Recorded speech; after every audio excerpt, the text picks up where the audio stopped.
Hello, sir. My name is Kishan Vigneswaran, matrix number 225057. For the introduction of this presentation, I am in charge to present. So, the study focuses on creating and assessing a homemade glider catapult system out of household components. It uses thermodynamics and fluid mechanics ideas to design a glider that flies using air currents and gravity. Thermodynamic studies the conversion of elastic potential energy into kinetic energy, whereas fluid mechanics studies the aerodynamic forces that affect lift, drag, stability, and flight distance as well. The goal of the research is to improve glider design and performance by aligning theoretical notions with experimental data too.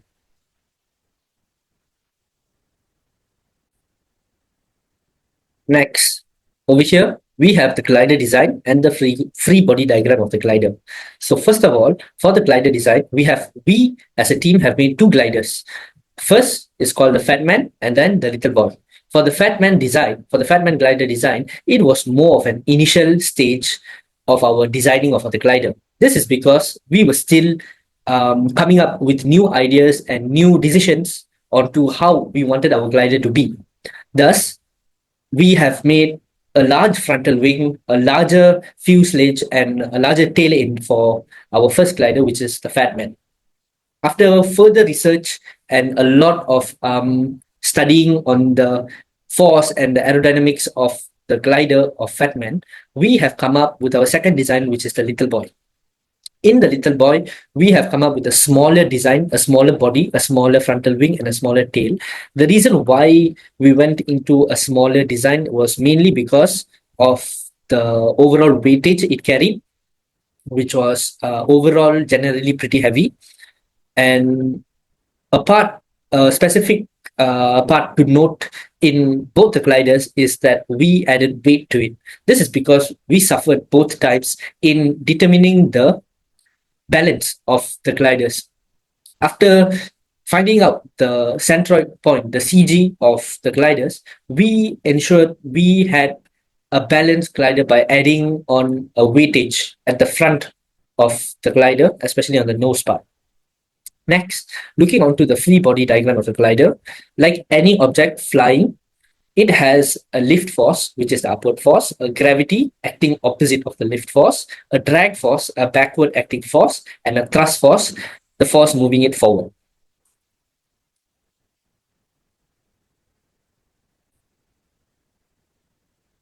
All right, okay, let's dive into the fluid mechanics and how its impact on the glider design. Fluid mechanics is all about the air move around the glider and how we can use the movement to our advantage for the stable flight. First of all, lift is the forces that keeps our glider up, which is generated by the pressure difference between the top and bottom surface of the wing. So then we also have a drag forces, which is the air resistance tries to slow down the glider. Both forces are super important in making sure the glider flies smoothly and efficiently. So for the drag forces, we can use the formula given, which tells us how much the resistance the air is putting on the glider based on its size, shape, and speed. And the Reynolds number helps us understand the flow of characteristic around the glider. Okay, now we look at the aspect ratio. The longer and narrow the wings, the better lift to the drag ratio we got. So we designed the wing with a high aspect ratio to reduce the drag and boost lift. Also, the airfoil shape, the wing's cross section, is the key of controlling the airflow to minimize the drag while maximizing the lift forces. So now we look at the angle of attack also play a crucial role, which in increasing it boosts lift but comes at the cost of more drag. So too much of angle of attack and you risking a stalling. So that means when airflow gets disrupted, the glider loses lift. So you will also have to pay attention to the wing surface smoothness, which is we using silicone tape to the surface and the wingspan of the glider for the smoother surface lah. So the less for the smoother surface, the less drag, which means the glider flies more efficiently. And of course, the center of gravity is also crucial for stability. If the CG is too far forward or back the glider, it won't fly as well. So we and my team we are adjusting the CG with by adding a weight or ballast or by tweaking the wing and tail design. Also, in the end of at the end of our this one, we're getting all these factors right, ensure the glider flies stably and efficiently lah. So balancing the lift and drag for the best performance of our glider. Hey sir, my name is Kelvin. My matrix number is SA00108. Now I would like to talk about the methodology. This section outlines the steps involved in the glider catapult system's design, development, and testing. To maximize system performance and ensure effective flight dynamics, theoretical research has been combined with experimental validation. So this is our flowchart for our AEROCATAPULT event. So as you can see, the first process was the project objective, where we determine what is the main objective of our glider construction. The next was the material selection. During this process, we had various ideas and a lot of opinions on materials. After filtering out the materials, we decided on few materials which we can really rely on. The next was the design process. It was we had a lot of ideas for this design, but not everything worked out. So for finally, we decided with two designs. And after completing the design process, we moved on into the glider construction and catapult construction. This construction process took quite some time because it requires a lot of cuttings and stickings and hammering, drilling process, that kind of processes. After that, we did our testings at our faculty, and during the testing, we collect the data, and by that testing, we get to determine whether our gliders were success or no. So after that, the report has been done, and for the next slide, for the materials and equipment. So for the glider materials, we have chose to use laminated foam board, some sticks, epoxy glue, battery for weight, cable ties, and bolts for weight purposes also. While for the catapult materials, we decided to use some boots and elastic rubber band. For the measurement tools for the initial testing, we will use the laser distance meter, stopwatch, and digital scale for the weight measurement. As you can see, this is our glider design. This was our first glider design. So during the AEROCATAPULT composition, we brought two designs to test.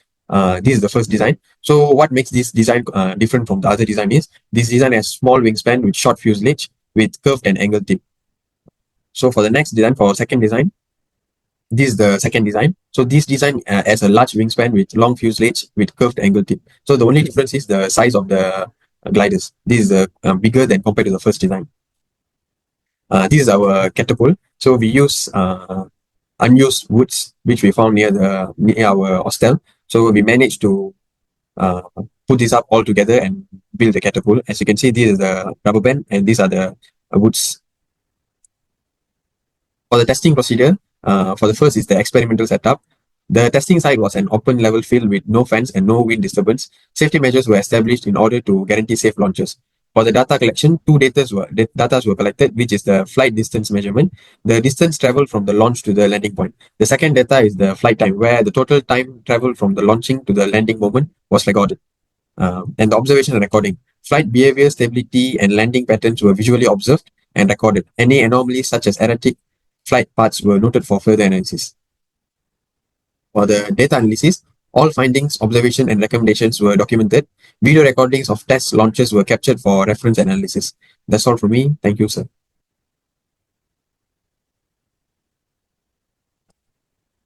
For my part, I will talk about the results and then discussion. So for the before we moving on to that part, let us introduce few things about our glider first. So first for the design one, we had a wingspan of 60 centimeter, chord length of 50 centimeter, and then it weighs 0.18 kilograms. So we have included the picture of our design one. Then for the design two, it has wingspan of 30 centimeter, and then it has chord length of 10.5 centimeter. So and then weighing 0.06 kilogram. Then we have included the picture of our design two as well. So moving on to the flight data comparison. So according to our report and then the calculation we did, we can this is the values and this is the information we get from those lah. So from here we can know the distance, flight time, kinetic energy, work done, elastic potential energy, Reynolds number, and drag force. Then when we verified and we double check all this calculation, and then it shows a good value for the glider and the launcher as well. So these are the values for the design one and then for design two. And then moving on to the graph and visualization based on the table or based on the answer for the the recorded table we got from the glider launching.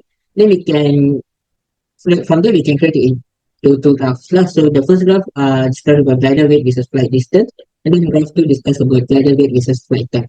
So we can see the difference between these two. So for the performance comparison, in design one is heavier, it has shorter flight, and higher drag force. But for the design 2, it is lighter, longer flight distance, and it has better aerodynamic efficiency. Thus, it shows that higher aspect ratio and optimized weight distribution improve the performance of the design 2. And then moving on to the theoretical validation, conversion is known as EPE, elastic potential energy is equal to kinetic energy equals to flight performance. So like, this is what leading to the energy conversion of the glider. So according for aerodynamics factors, we have three. Number one is Reynolds number, turbulent versus laminar flow impact.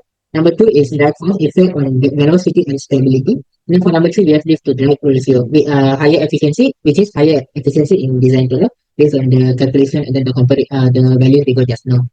And then for identifying the best model, I think the answer is very obvious, which is design 2.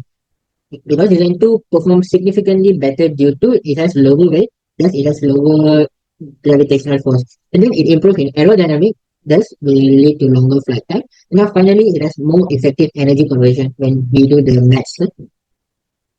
So that's all from me. Thank you. For the conclusion, this project effectively shows thermodynamics and fluid mechanics in the design and testing of the glider catapult system. The best design had a high aspect ratio wing, a balanced center of gravity, and a lightweight structure that increased lift and decreased drag force.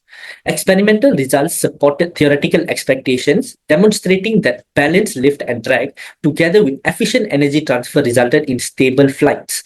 Some constraints were identified, including differences in launch angle and material discrepancies. Future upgrades could include automated launch mechanisms and aerodynamic tweaks. Overall, the project gave important experience in aerodynamics, energy transfer, and structural design of aircrafts, which are all applicable to aerospace applications. Thank you, sir.